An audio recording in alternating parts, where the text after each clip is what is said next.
conventional fire, you would have more of a plume of smoke that goes basically straight up in the air. With the Santa Ana winds blowing like this, that plume of smoke is now horizontally going across the ground. It's very difficult for us to see what's burning underneath. A lot of these fires, we still don't really have a good idea of exactly how big they are. Because the smoke is sort of horizontal and enveloping all the ground underneath. Exactly. That makes for very risky firefighting also. We depend on air support for a lot of things, and if the helicopters and air takers can't see where to go, you're out of luck sometimes. The other issue has been the winds have been so strong. Our helicopters and our air tankers, while they can fly, and actually wind doesn't really slow them down for flying, when they drop the retard or they drop water, it's literally turning to mist. There's been a little bit of controversy, people saying, well, how come you're not flying?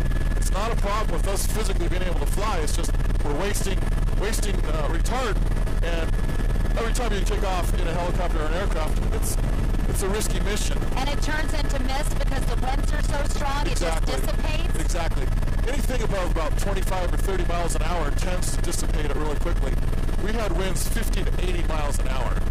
I've never seen retard literally disappear. Retard is a little bit heavier than water and it's red, really gummy. Usually some makes it to the ground.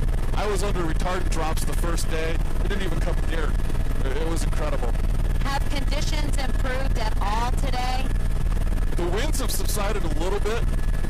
That's slowed down the increase of the fires, but we're still having very, very erratic fire behavior. How contained are the fires now? I think that the best containment we have on one of the fires is only 10%. And then some have zero containment. Exactly. And more keep popping up. Exactly. This morning we had another fire start.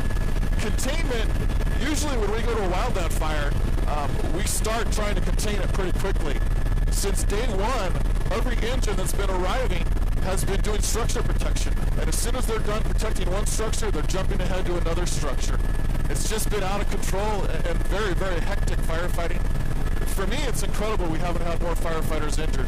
This is as dangerous as it gets for firefighters. Sometimes you can't see the fire coming through the smoke.